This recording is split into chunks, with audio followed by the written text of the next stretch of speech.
Good is good. It's your boy Ty back here with another video, and in this video today, guys, we're gonna be going over the season rewind cards and ranking them at 30 to 1. Now, I did do my worth of vid talking about each and every one of them. I'm not really gonna be talking too much about them, making basically a brief comment before moving forward. We've got 30 cards to get through. Want to get through them in under 10 minutes, so I'm not gonna time myself, but that's how long I want this to last. So again, I'm gonna try to go through them quickly. Now, as we start with number 30, remember, I've not used all these cards. It's basically basing them on their stat badges and what I think their animations are going to ultimately look like.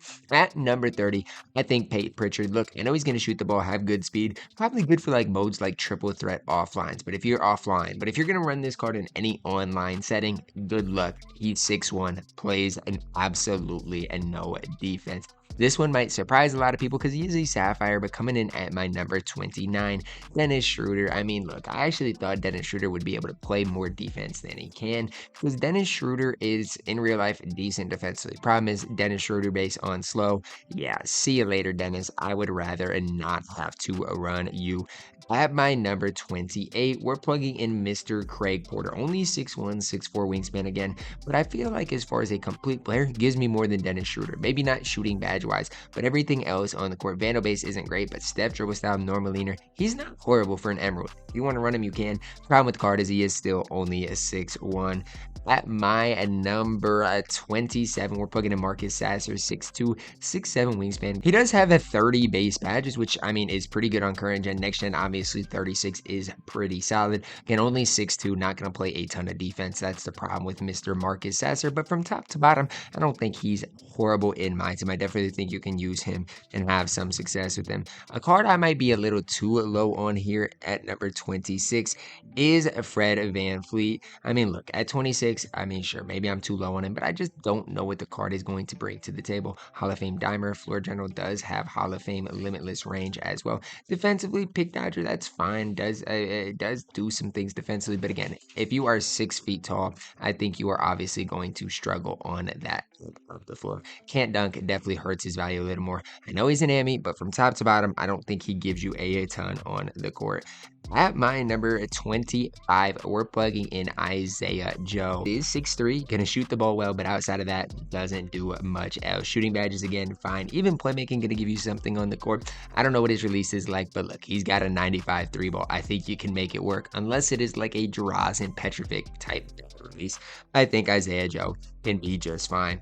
At my number 24, we're plugging in a Reggie Jackson and Amethyst, only 6'2". Look, part of this is because Reggie Jackson's never had a good release in my team. If it's all of a sudden really good this year, maybe he should be higher dimer, speed booster on Hall of Fame, even decent enough defensively. But again, missing a lot of badges, 39 base, it's fine. I do not think I can put him higher than 24 though. At my number 23, we're plugging in Grayson Allen. Sapphire here is 6'4", 6'7" wingspan, 89 3 ball, 84 speed, a really solid offensively. Defensively, that's a little bit of an issue. Only 6'4" at that shooting guard position. I just don't think his release is good enough for me to put him any higher than where I have him. I mean, look, he's not the worst, but he's not the best. At my number 22, we're plugging in Cole Anthony, 6'2", 6'5" wingspan, decent hotspots, 30 base badges. The problem for Cole Anthony really lies with the fact that he's 6'2", and I actually, at the time I'm recording this, don't know what his release is like. Dame dribble style, I don't think it's great. I actually have success with it. Maybe it's because I've used Damian Lillard so much. I just think of Cole Anthony in the past. Plus, he has no defensive badges. I think putting him any higher than 22, I just cannot do. At my number 21, we've got to scroll way down here and plug in Pajemski, 6'4", 6'5" wingspan, hotspots from 3 to 5 places around the arc, 85 3 ball, 85 speed, solid defensively, and I think that's the thing I really like about Pajemski. He's 6'4", defensively is not horrible. Playmaking badges, even fine as well. I think he's one of the best overall emeralds that we did see today. At my number 20, we're plugging in Ruby Malik Beasley. He's got every shooting badge in the game. I just don't think his release is enough to put him any higher. It's not a bad release. It's straight up and down, easy to time, easy to green. I just don't think it's next level good in my team. Cracking my top 20 at number 19. We're plugging in our first Ammy, Cam Thomas. I'm sorry, Cam Thomas. I wish you were better. I like watching you in real life. I just don't think you're any higher than where I've got you here. Offensively, obviously, absolutely elite. The problem with Cam Thomas lies on that defensive end of the court. At my number 18, Keyonte George, another Emerald. You guys might be surprised, but look, he's 6'4", plays decent defense. Reminds me of a kind of like a Brandon Pajemski type guy. I just think Keyonte George is a little bit better. Dame dribble style, movement-wise is good. Hot spots are solid. Just a card at that as an Emerald that I think you can use and have some success with. At my number 17, Jordan Hawkins, 6'7", 6'6", wingspan, hot spots from everywhere on the court. Now, remember, whatever I just said about Isaiah Joe transfers to Jordan Hawkins. The one thing about Jordan Hawkins is he's a little bit taller, and I think defensively he's going to compete a little better. Now, I don't know, again, what his release is like. Try all these releases in play now. Let me know in the comments who I'm low on, who I'm high on. But I think Hawkins has a ton of potential. At my number 16, Santi Aldama, 7 feet tall, 6'11" wingspan, hotspots from everywhere on the court, 86 3 ball. The problem is his release is on slow. So I can't even sit here and tell you guys, oh, his release is good, his release is bad. The only thing I can say is his release is on slow. If I had to venture to guess, probably not going to be too great. For Ruby, probably fine because he is tall. At my number 15, we're plugging in Big Obi Toppin, 6'9", 7'2" wingspan. Now, the problem with Obi Toppin is he can't play that small forward position, and I think that just leads me to be kind of lower on the card than maybe I should. Can shoot the ball, can dunk the ball, can play some defense. I just don't think he is that next level of good in my team. At my number 14, this one might be biased, but I think DeAnthony Melton is a perfect fit here. 6'3", 6'8" wingsman. Now, when I look at him, he does a lot of things on the court for you. Can shoot the ball, plays defense, just does an overall decent amount of things for me. The defense is really what gets me going when it comes to DeAnthony Melton. 6'3", decent frame, decent badge-wise, but the 87 3-ball, playmaking-wise, fine. He does enough for me to be in my top 15. At number 13, another card I'm not quite sure about, 15 base badges on current gen. Obviously, if you're on next gen, 21 base badges. But my whole thing is he is a complete card. Can play a little defense, can knock down shots. Look at a 3-and-D guy. He is your answer coming in at number 13. Got a lot of actually decent emeralds, which is kind of crazy, but I mean, a lot of decent budget options.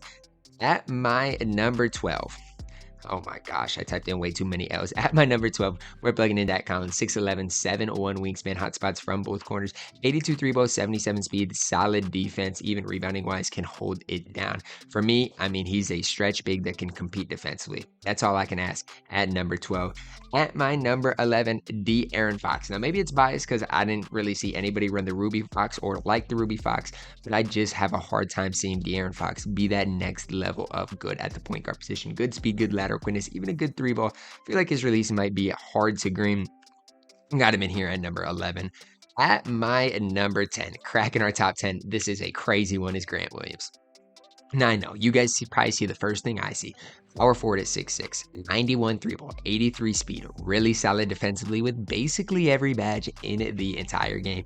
I can't sit here and say too many negative things about Grant Williams because I think overall he's going to compete at a decent level. My number 9, Cam Reddish, 6'7", 7-foot wingspan, shoots the ball well, plays decent defense, and honestly, I think he's one of the more complete players we'll talk about today. I know his steal rating's at a 97, 2K nerfed them a little bit, so I don't think it's going to be that great, but he's going to knock down shots, play defense. That's why he's up there at number 9. At my number 8, I'm in Jalen Brunson. Now, I might be higher on Jalen Brunson than most people.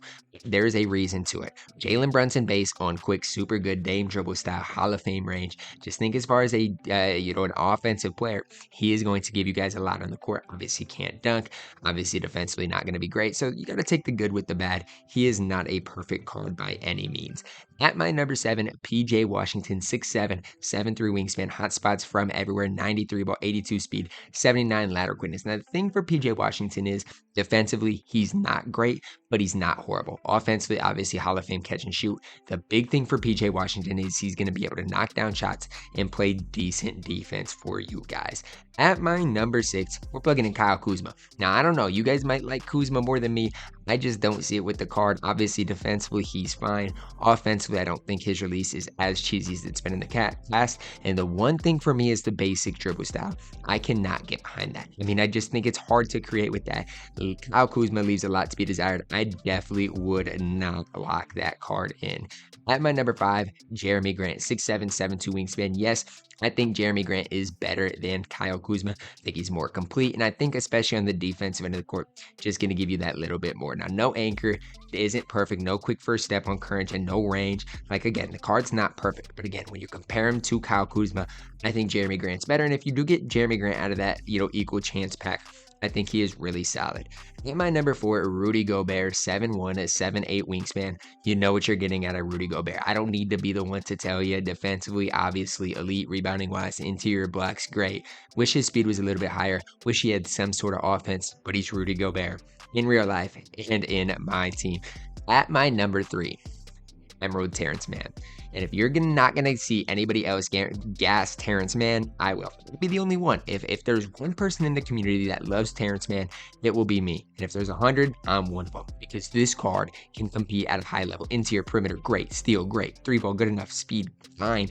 And guess what? He's got the Terrence Mann base on quick. That can carry him places. He's at number 3, but you could easily have him at your number 1. At my number 2, we're plugging in Alex Caruso, 6'5", 6'5" wingspan. Now, what's the big difference between him and Terrence Mann? Well, Terrence Mann might have a better release, but everything else on the court, Alex Caruso is going to do better. He's going to move better, dribble better, and defensively, he is absolutely elite. He is one of the best on-ball defensive players in the entire game. I don't care who you ask. If you know, Alex Caruso at my number 2. And at my number 1, the best overall season rewind card that we saw today, Diamond Dejounte Murray, 6'5", 6'10" wingspan, and shoot the ball well, play great defense. And he's just 6'5", and I think that's as important as anything else. Is the fact that he's 6'5", gonna have good height on the court for you. Is he perfect? Is he my favorite point guard in the game? No, because he can't get range. But this card is really solid and is at my number 1 when it comes down to this season rewind set. Let me know down below in the comments who you guys are highest on, lowest on, and who you guys hope to pull out of those equal chance packs, guys. Drop a like on the video, subscribe if you're new, and as always, man, I love you guys. Have a blessed day.